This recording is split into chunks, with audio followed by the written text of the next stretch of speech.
P C George മെത്രാന്മാരുടെ കരണക്കുറ്റിക്കാണ് അടിച്ചിരിക്കുന്നത്. ഓക്കെ. ഷോൺ ജോർജ് മർമ്മത്ത് നോക്കി കുത്തിയിരിക്കുക. നിങ്ങൾക്ക് ഗുണം ചെയ്യുന്നവരെ കാണാൻ നിങ്ങൾക്ക് കഴിയുന്നില്ലെങ്കിൽ നിങ്ങൾക്കെതിരെ ഞങ്ങളും നിൽക്കും. ഡൽഹിയിലെ കരുത്തന്മാർ ശബ്ദിക്കുന്നു. കേരളത്തിൽ ഭരണം കിട്ടിയതുകൊണ്ട് മാത്രം കാര്യമില്ല. കേരളത്തിലെ ഭരണം ഭംഗിയായി പോകണമെങ്കിൽ എന്ത് വേണമെന്ന് പിണറായി വിജയനോടെ കാണിച്ചു തന്നിട്ടുണ്ട്.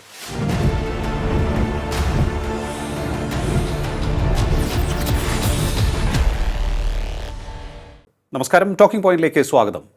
കത്തോലിക്ക സഭയിലെ ഒരു വിഭാഗത്തിനെതിരെ ഷോൺ ജോർജും പി സി ജോർജും ശക്തമായ രംഗത്ത് വന്നിരിക്കുകയാണ്. ഇവർ ബി ജെ പിക്കെതിരെ നിലപാട് സ്വീകരിച്ചിരിക്കുകയാണ്. അങ്ങനെയാണെങ്കിൽ ബി ജെ പിയും അതേ നാണയത്തിൽ തിരിച്ചടിക്കാൻ തയ്യാറാകും എന്ന് അദ്ദേഹം പറഞ്ഞിരിക്കുകയാണ്. ഷോൺ ജോർജും പറഞ്ഞിരിക്കുന്നു, പി സി ജോർജും പറഞ്ഞിരിക്കുകയാണ്. ഇത്തരത്തിലൊരു തുറന്ന യുദ്ധത്തിലേക്ക് പോകുമ്പോൾ അത് എന്തിൻ്റെ സൂചനയാണ് നൽകുന്നത്? പരിശോധിക്കാൻ നമുക്ക് നമ്മോടൊപ്പം ചേരുകയാണ് രാഷ്ട്രീയ നിരീക്ഷകൻ അഡ്വക്കേറ്റ് വേണുഗോപാൽ എം എസ്. നമസ്കാരം സാർ. ടോക്കിംഗ് പോയിന്റിലേക്ക് സ്വാഗതം. നമസ്കാരം. എന്തായിരിക്കാം ഷോണും അതുപോലെ തന്നെ പിതാവ് പി സി ജോർജും ഇത്ര ശക്തമായി ആഞ്ഞടിച്ചിരിക്കുകയാണ്? എനിക്ക് തോന്നുന്നു ഇത്തരത്തിൽ ഒരു തുറന്ന യുദ്ധം മറ്റാരെങ്കിലും പ്രഖ്യാപിച്ചിട്ടുണ്ടോ എന്ന് എനിക്കറിയില്ല. ഇല്ല. ഇങ്ങനെയാണ് എന്നുണ്ടെങ്കിൽ, അതായത് ബി ജെ പിക്കെതിരെ നിലപാട് സ്വീകരിച്ചിരിക്കുന്നു, അങ്ങനെയാണ് നിങ്ങളുടെ നിലപാട് എങ്കിൽ ബി ജെ പിയും അതേപോലെ തിരിച്ചടി നൽകും എന്നാണ് പറഞ്ഞിരിക്കുന്നത്. തീർച്ചയായിട്ടും ഇത് വളരെ അധികം മാനങ്ങളുള്ള ഒരു പ്രസ്താവനയാണ് നടത്തിയിരിക്കുന്നത്. ഓക്കെ. അതായത് പി സി ജോർജ് മെത്രാന്മാരുടെ കരണക്കുറ്റിക്കാണ് അടിച്ചിരിക്കുന്നത്. ഓക്കെ. ഷോൺ ജോർജ് മർമ്മത്ത് നോക്കി കുത്തിയിരിക്കുക. അത്രയ്ക്ക് വലിയ അടിയാണ് ഇത്തവണ കൊടുത്തിരിക്കുന്നത്. ഓക്കെ. ഷോൺ ജോർജ് വളരെ മിതത്വം പാലിച്ചു, പക്ഷേ എന്നാൽ മർമ്മത്തിലാണ് കൊടുത്തിരിക്കുന്നത്. നിങ്ങൾക്ക് കെ സി വേണുഗോപാൽ എന്ത് ഗുണം ചെയ്തു തന്നു? നിങ്ങൾക്ക് ജോസ് കെ മാണി എന്ത് ഗുണം ചെയ്തു തന്നു? സഭയ്ക്ക് വേണ്ടിയിട്ടോ അല്ലെങ്കിൽ മെത്രാന്മാർക്ക് വേണ്ടിയിട്ടോ ഒക്കെ എന്ത് ഗുണം ചെയ്തു തന്നു? ക്രിസ്ത്യാനിക്ക് വേണ്ടിയിട്ടോ എന്ത് ഗുണം ചെയ്തു? എന്തിൻ്റെ പേരിലാണ് നിങ്ങൾ അവർക്ക് വോട്ട് പിടിക്കാനായിട്ട് ശുപാർശ ചെയ്തുകൊണ്ടിരിക്കുന്നത് എന്നാണ് ഷോൺ ജോർജിൻ്റെ ചോദ്യം. അത് വളരെ പ്രസക്തമാണ്. പല സ്ഥലങ്ങളിലും വ്യക്തമായി യു ഡി എഫിന് വോട്ട് ചെയ്യാനായിട്ട് സഭയല്ല അതിലെ പല പ്രമുഖരായ വിഭാഗം ബിഷപ്പുമാരും തയ്യാറായി എന്നുള്ളതാണ്. പി സി ജോർജ് അതിനകത്ത് കുറ്റം പറയുന്നത് കാഞ്ഞിരപ്പള്ളി ബിഷപ്പിനെ കുറിച്ചാണ്. കാഞ്ഞിരപ്പള്ളി ബിഷപ്പ് രാഷ്ട്രീയക്കാരനെ പോലെ പെരുമാറി എന്നാണ് അദ്ദേഹം പറയുന്നത്. അതുകൊണ്ട് അദ്ദേഹം പറഞ്ഞു, മെത്രാന്മാർ രാഷ്ട്രീയക്കാരനായാൽ ഞങ്ങൾ അവരെ മെത്രാനായി കാണില്ല, നിങ്ങളെ രാഷ്ട്രീയക്കാരായിട്ട് മാത്രമേ ഞങ്ങൾ കാണുകയുള്ളൂ. നിങ്ങളുടെ വോട്ട് ഞങ്ങൾക്ക് വേണ്ട, ക്രിസ്ത്യാനിയുടെ വോട്ട് ഞങ്ങൾക്ക് കിട്ടും. മെത്രാനെ ഞങ്ങൾ ബഹുമാനിക്കില്ല, സഭയെ ഞങ്ങൾ ബഹുമാനിക്കും. ഇങ്ങനെ കുറേ കടുത്ത വാക്കുകൾ അദ്ദേഹം പറഞ്ഞിട്ടുണ്ട്.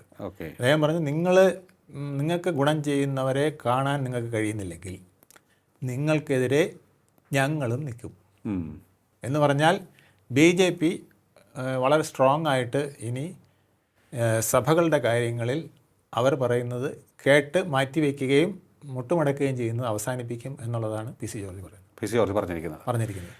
എനിക്കൊന്നു FCRA വിഷയത്തിലൊക്കെ അത് വളരെ വ്യക്തമായിട്ട് അദ്ദേഹം പറയുന്നുണ്ട്. FCRA കാര്യത്തിൽ അത് ചോദിച്ചു, അപ്പോൾ FCRA ബില്ല് നടപ്പിലാക്കുമെന്ന് ചോദിച്ചു. സംശയം എന്താ? ബില്ല് നടപ്പിലാക്കും. വിദേശ പണം സ്വീകരിക്കുന്നുണ്ടെങ്കിൽ കണക്ക് കൊടുക്കണം. കണക്ക് കൊടുക്കുന്നത് തെറ്റിപ്പോയാൽ കുഴപ്പത്തിലും ആവും എന്ന് മെത്രാന്മാർ മനസ്സിലാക്കിക്കൊള്ളാനാണ് അദ്ദേഹം പറഞ്ഞത്. മെത്രാന്മാരായാലും പിണറായി വിജയനായാലും വിദേശ ഫണ്ട് വരുത്തിയിട്ടുണ്ടെങ്കിൽ അത് കണക്ക് നേരെ കൊടുത്തില്ലെങ്കിൽ അഴിക്കുള്ളിലാകും. അത് സുതാര്യമായിരിക്കണം, വളരെ സുതാര്യമായിരിക്കണമെന്ന് അദ്ദേഹം ഇന്ന് പറഞ്ഞിരിക്കുകയാണ്. അതുപോലെ തന്നെ ദീപിക പത്രത്തിനെതിരെ വച്ചയക്കിയിരിക്കുകയാണ്. അതായത് FCRA കാര്യങ്ങൾ വന്നു, ബില്ല് വന്നു, അപ്പോൾ അത് സ്റ്റോപ്പ് ചെയ്ത് നിങ്ങളുമായിട്ട് ചർച്ച ചെയ്ത്, സഭകളുമായിട്ട് ചർച്ച ചെയ്ത് വേണ്ട രീതിയിൽ നമുക്കത് കൈകാര്യം ചെയ്യുള്ളൂ എന്ന് പറഞ്ഞിട്ട്, അതായത് പ്രധാനമന്ത്രിയും അമിത്ഷായും കിരൺ റിജിജുവും പറഞ്ഞിട്ട് പിന്നെ ഇലക്ഷൻ്റെ തലേന്ന് മുഖപത്രം എഴുതിയിരിക്കുകയാണ് ദീപിക, തലേ ദിവസം. അതിൽ പറയുന്നു FCRA പള്ളിയെ പിടിച്ചിറക്കാനും സ്വത്ത് പിടിച്ചിറക്കാനുമാണ്, ഇങ്ങനെ കണ്ടുകെട്ടുന്ന പരിപാടി എവിടെയെങ്കിലും ഉണ്ടോ എന്നൊക്കെ ചോദിച്ചുകൊണ്ട് FCRA നഖശിഖാന്തം എതിർത്തുകൊണ്ട് അദ്ദേഹം ദീപിക പത്രം എഴുതിയിരിക്കുന്നതിനെ അദ്ദേഹം വിമർശിച്ചിരിക്കുകയാണ്. അതുമാത്രമല്ല അദ്ദേഹം പറഞ്ഞിരിക്കുന്നത്, താൻ ഉൾപ്പെടെ NDAയുടെ പല സ്ഥാനാർത്ഥികളുടെയും ചിത്രങ്ങൾ, അതിനകത്തും എല്ലാ പത്രങ്ങളും 3 മുന്നണിയുടെയും സ്ഥാനാർത്ഥികളുടെ ചിത്രങ്ങൾ ഒരുപോലെയാണ് കൊടുക്കുന്നത്. പക്ഷേ ദീപിക പത്രത്തിന് 2 മുന്നണികളെ ഇവിടെ മത്സരിക്കുന്നുള്ളൂ, അവരുടെ പടങ്ങൾ മാത്രമേ കൊടുക്കൂ. അതെന്തുകൊണ്ട്? അപ്പോൾ ദീപിക പത്രം ഇനി ഒരു മനുഷ്യൻ വായിക്കരുതെന്നാണ് അദ്ദേഹം പറയുന്നത്. ചരമക്കോളം നോക്കാനായിട്ട് മാത്രമേ ദീപികയിലേക്ക് പോകാവുന്നവരെ ഇന്ന് പി സി ജോർജ് അത്രയും ശക്തമായിട്ട് പി സി ജോർജ് ഇന്ന് പറഞ്ഞിരിക്കുകയാണ്. പി സി ജോർജിൻ്റെ നമുക്കറിയാം, പക്ഷേ ഇത്ര കൃത്യമായി കാര്യങ്ങൾ പറഞ്ഞുകൊണ്ട് ഒരു ആക്രമണം നടത്തുക എന്ന് പറയുന്നത്, അപ്പോൾ ഇതിൽ ഒരു വ്യക്തമായ ഒരു മുന്നറിയിപ്പാണ് കൊടുക്കുന്നത്. കാരണം ഇത് ഇവിടെ നിന്നുള്ള മുന്നറിയിപ്പല്ല. അതിലേക്കാണ് ഇത് ഡൽഹിയിൽ നിന്നുള്ള മുന്നറിയിപ്പായിട്ടാണ് കാണേണ്ടത്. പി സി ജോർജിൻ്റെ പിന്നിൽ ഡൽഹിയിലെ കരുത്തന്മാർ ശബ്ദിക്കുന്നു, അത് സംശയമില്ല. അമിത്ഷായും നരേന്ദ്രമോദിയും എന്തൊക്കെയോ കണ്ടുവച്ചിട്ടുണ്ട്. അതായത് ഒതുങ്ങി ഉണങ്ങി കേക്ക് കൊടുത്തു എല്ലാം ചെയ്തിട്ടും നിങ്ങൾക്കിപ്പോഴും രാഷ്ട്രീയം വരുമ്പോൾ പിന്നെ വർഗീയവും രാഷ്ട്രീയവും കൂട്ടിക്കലർത്തി പോകാനാണ് താല്പര്യമെങ്കിൽ ഞങ്ങൾ സബ്കാ സാത്ത് സബ്കാ വികാസ് എന്നും എല്ലാവരിലേക്ക് ഇറങ്ങി ചെല്ലുന്നതെന്നുള്ളതും ചിലപ്പോൾ ഞങ്ങൾ മടക്കി വയ്ക്കും എന്നുള്ളതാണ് പി സി ജോർജ് പറയുന്നത്. അതിൻ്റെ പിന്നിൽ വേറെ ശബ്ദങ്ങളും ഉണ്ടെന്ന് നമ്മൾ കാണേണ്ടിയിരിക്കുന്നു. ഓക്കെ, അവർ ഒറ്റയ്ക്ക് പറയുന്നതല്ല, അവരൊറ്റയ്ക്ക് അങ്ങനെ പറയില്ല. പി സി ജോർജ് പറയുന്നത് ഇവിടെ ക്രിസ്ത്യാനികളുണ്ട്, സഭ വേണ്ട, ഞങ്ങൾക്ക് സഭയല്ല മെത്രാന്മാർ വേണ്ട, രാഷ്ട്രീയം പറയുന്ന മെത്രാന്മാരെ ഞങ്ങൾക്ക് വേണ്ട, ഇവിടെ ക്രിസ്ത്യാനികളുണ്ട്, ക്രിസ്ത്യാനികൾ ഞാൻ വോട്ട് ചെയ്യും, കേരളത്തിൻ്റെ വികസനത്തിന് വേണ്ടി വോട്ട് ചെയ്യാനുള്ള ക്രിസ്ത്യാനികൾ ഇവിടെ ഉണ്ട് എന്നാണ് അദ്ദേഹം പറയുന്നത്. ഓക്കെ, ഇപ്പോൾ തന്നെ P C George, Shone George, പിന്നെ ജോർജ് കുര്യൻ, അതുപോലെ തന്നെ ട്വൻ്റി അനൂപ് ആൻ്റണി, അതുപോലെ തന്നെ അനിൽ ആൻ്റണി, പിന്നെ ട്വൻ്റി സാബു ജേക്കബ്, ഇങ്ങനെ ഒരു ടീമിനെ അവർ ഇത് 5-6 പേരെ കണക്കാക്കണ്ട, ഈ ഇലക്ഷൻ കഴിയുന്നതോടുകൂടി താഴത്തെ നിരയിൽ ഒരു വലിയ ടീം ബിൽഡപ്പ് ഡൽഹി പ്ലാൻ ചെയ്തുകൊണ്ടിരിക്കുകയാണ്. ഇവിടുത്തെ BJP-ക്കാർ പ്ലാൻ ചെയ്യുമെന്ന് എനിക്ക് അറിഞ്ഞൂടാ, ഡൽഹി പ്ലാൻ ചെയ്യുന്നുണ്ട്. കേരളത്തിൽ ശക്തമായ ഒരു ന്യൂനപക്ഷ നിര BJP-ക്ക് ഒപ്പമുണ്ടാവാൻ അതിന് വേണ്ട നടപടികൾ അവർ സ്വീകരിക്കും. ഓക്കെ, അതായത് മറ്റൊരിടത്തും ഈ പ്രശ്നമില്ലെന്നേ, ഗോവയിൽ പ്രശ്നമില്ല, വടക്ക് കിഴക്കൻ സംസ്ഥാനങ്ങളിൽ പ്രശ്നമില്ല, അവിടെ ഡൽഹിയിൽ പ്രശ്നമില്ല, അവിടെയൊക്കെ അവർ രാഷ്ട്രീയം നോക്കാറില്ല, ഒരു സഭയും രാഷ്ട്രീയം നോക്കില്ല, ബിഷപ്പ് കുരിശ് വരച്ചിട്ട് ഇന്ന പാർട്ടിക്ക് വോട്ട് ചെയ്യാൻ പറയാറില്ല. ഇവിടെ മാത്രം അത് നടക്കുന്നു എന്നുള്ളതാണ് ഷോൺ ജോർജിൻ്റെയും പി സി ജോർജിൻ്റെയും ആരോപണം. ആ ആരോപണത്തിൽ കഴമ്പുണ്ട് എന്നുള്ളതാണ് അവരുടെ ഓരോ വാക്കിലും പുറത്തു വരുന്നത്. അതെ, തീർച്ചയായിട്ടും. കാരണം അവരെയൊക്കെ തോൽപ്പിക്കാനായിട്ട് വൻ ശ്രമങ്ങൾ നടത്തിയിട്ടുണ്ട്. അവർ ചോദിക്കുന്നതാണ്, കന്യാസ്ത്രീ ജയിലിൽ പോയാൽ ഞങ്ങൾ വേണം ഇറക്കാനായിട്ടും ഓടാനായിട്ടും. ഓക്കെ, അതുവരെ കുഞ്ഞുവാണിയും കാണില്ല, കെ സി വേണുഗോപാലും കാണില്ല, VD സതീശനും കാണില്ല. ഞങ്ങൾ ഇറങ്ങിക്കൊണ്ട് വരുമ്പം മാല ഇടാനായിട്ട് ഇവരെല്ലാം ഓടി വരും, ഞങ്ങളെ തള്ളി മാറ്റിക്കൊണ്ട്. ഇതാണ് അവർ പറയുന്നത്. അതെ, തീർച്ചയായിട്ടും. ഇത്തരത്തിൽ ഒരു കാര്യം ഇവർ രണ്ടുപേരും എടുത്ത തീരുമാനത്തിൻ്റെ അടിസ്ഥാനത്തിലായിരിക്കില്ല, നേരത്തെ രണ്ടുപേരും എടുത്ത തീരുമാനത്തിൽ ഒരിക്കലും ഇത് പറയില്ല. കാരണം ഇതൊരു സെൻസിറ്റീവ് ആയിട്ടുള്ള ഇഷ്യൂ ആണ്, വളരെ സെൻസിറ്റീവാണ്. ഇത്രയും ബോൾഡായിട്ട് ഇതുവരെ സഭയുടെ മുഖത്ത് നോക്കി ഒരു പാർട്ടിയുടെ നേതാക്കൾ സംസാരിച്ചിട്ടില്ല. ഞാൻ അല്പമെങ്കിലും കണ്ടുള്ളത് പിണറായി വിജയനെയാണ്.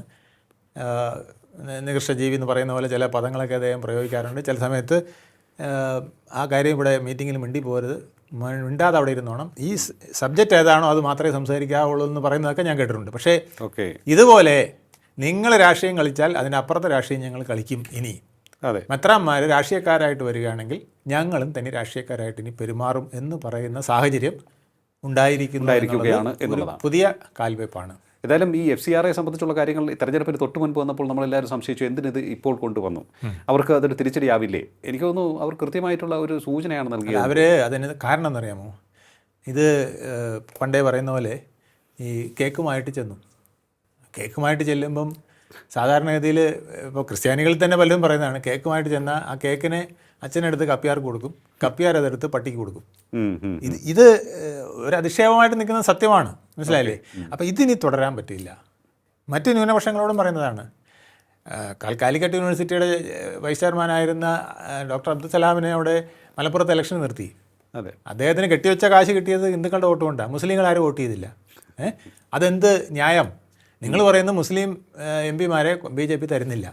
അപ്പം നിങ്ങൾക്ക് മുസ്ലിം MP-യെ തരാൻ വേണ്ടിയിട്ടാണ് മലപ്പുറത്ത് ഏറ്റവും മിടുക്കനായ പ്രഗത്ഭനായ കഴിവ് തെളിയിച്ച കാലിക്കറ്റ് യൂണിവേഴ്സിറ്റിയിലൂടെ അവിടുത്തെ യുവജനങ്ങൾക്ക് ഹിന്ദു മുസ്ലിം ക്രിസ്ത്യൻ എല്ലാവർക്കും ഉന്നത വിദ്യാഭ്യാസം ലഭിക്കുന്നതിന് വേണ്ടി വളരെ ത്യാഗപൂർവ്വം സേവനം അനുഷ്ഠിച്ച ഒരു മനുഷ്യനെ കൊണ്ട് ഞങ്ങൾ മലപ്പുറത്ത് നിർത്തിയത്. എന്നിട്ട് നിങ്ങൾ അദ്ദേഹത്തിന് വോട്ട് ചെയ്തില്ല. തീർച്ചയായിട്ടും ഞങ്ങൾ വോട്ട് ചെയ്തില്ലേ അദ്ദേഹത്തിന് കെട്ടിവെച്ച കാശ് പോലും പോയേനെ എന്നാണ് പലരും പറയുന്നത്.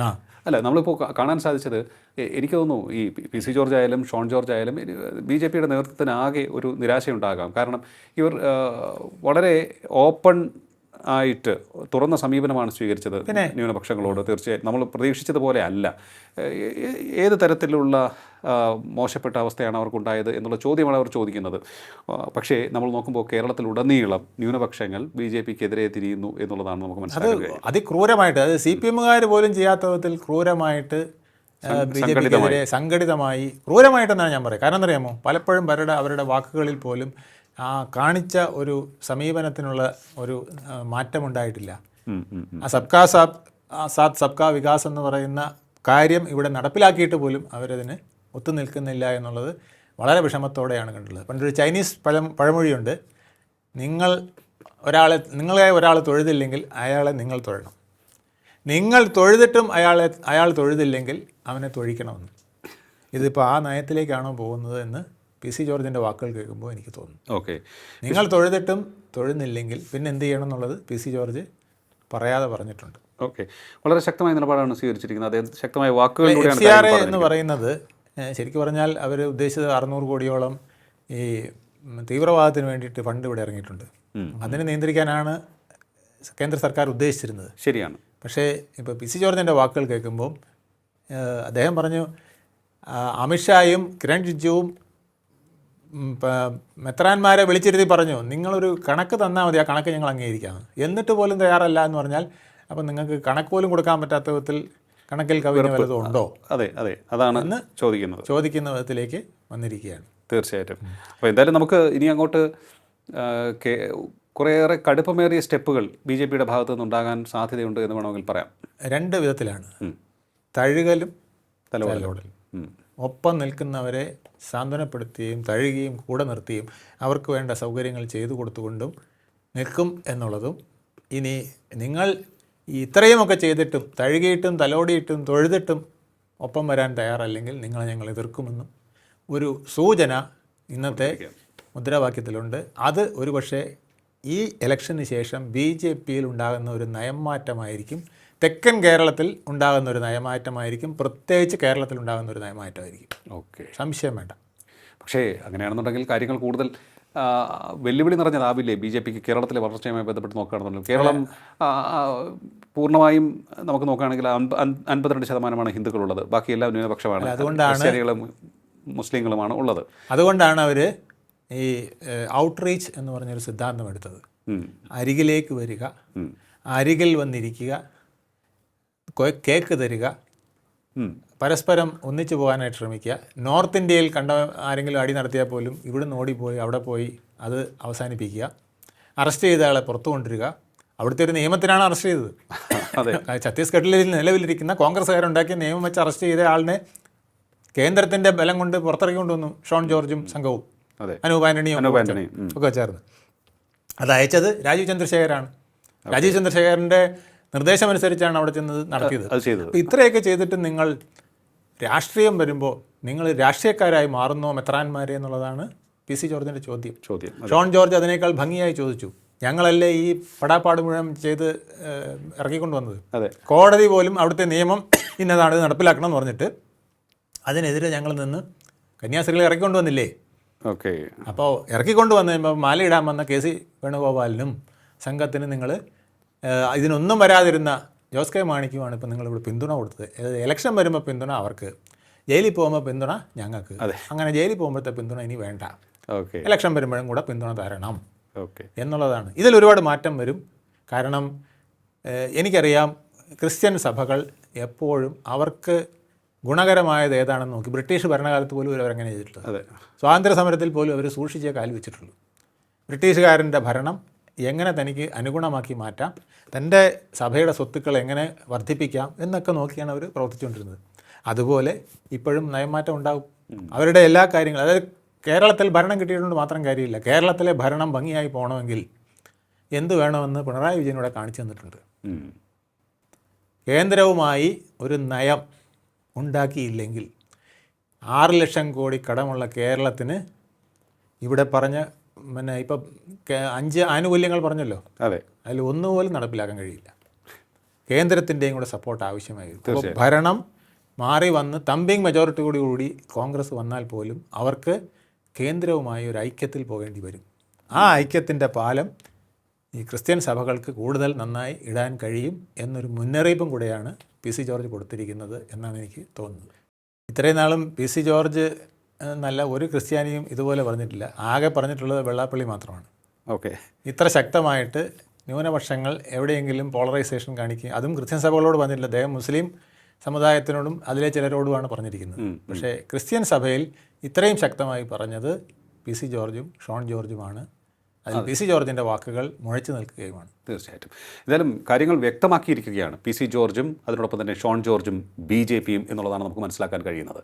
നിങ്ങൾ കരുതിക്കൂട്ടി ഞങ്ങൾക്കെതിരെ നിന്നാൽ ഞങ്ങളും നിങ്ങൾക്കെതിരെ നിൽക്കും എന്നുള്ളതാണ് അവർ വ്യക്തമാക്കിയിരിക്കുന്ന നിലപാട്. ഇതിന് പിന്നാലെ നടക്കാൻ പോകുന്നത് ചർച്ചകളായിരിക്കും. അത് ഒട്ടേറെ നടക്കാൻ പോകുന്നത് തിരശ്ശീലയ്ക്ക് പിന്നിലായിരിക്കും എന്നുള്ള കാര്യത്തിൽ യാതൊരു സംശയവുമില്ല. ഇനി ഏതൊക്കെ തരത്തിലുള്ള കോംപ്രമൈസ് ആയിരിക്കും നടക്കുന്നത്, ഏതൊക്കെ തരത്തിലുള്ള നീക്കുപോക്കുകളായിരിക്കും നടക്കുന്നത് എന്നൊക്കെ നമുക്ക് കാത്തിരുന്ന് കാണുകയേ ഉള്ളൂ. പക്ഷേ ഇതുപോലെ ഒരു ഓപ്പണായി ഒരു ഫൈറ്റിന് സഭയ്ക്കെതിരെ ഇറങ്ങുന്ന മറ്റൊരു നേതാവുണ്ടോ? എനിക്ക് തോന്നുന്നു കേരളത്തിൽ ഇതിനു മുമ്പ് ഉണ്ടായിട്ടില്ല എന്നാണ് നമുക്ക് മനസ്സിലാക്കാൻ കഴിയുന്നത്. PC ജോർജ് ആണെങ്കിലും ഷോൺ ജോർജ് ആണെങ്കിലും എനിക്ക് തോന്നുന്നു ഇവർക്ക് മാത്രമേ ഇതിന് കഴിയുകയുമുള്ളൂ എന്നുള്ളതാണ് യാഥാർത്ഥ്യം. കാത്തിരുന്ന് കാണാം ഇതിൻ്റെ ഇനി നടക്കാൻ പോകുന്ന അടുത്ത ചർച്ചകളും അതുപോലെ തന്നെ വാക്പോരും. വളരെയധികം നന്ദി സാർ, ഇത്രയും സമയം ടോക്കിംഗ് പോയിന്റുമായി സംസാരിച്ചത്. ടോക്കിംഗ് പോയിന്റിൻ്റെ ഈ അധ്യായം ഇവിടെ പൂർണ്ണമാകുന്നു. ഇനി അടുത്ത എപ്പിസോഡ് കാണാം. നമസ്കാരം.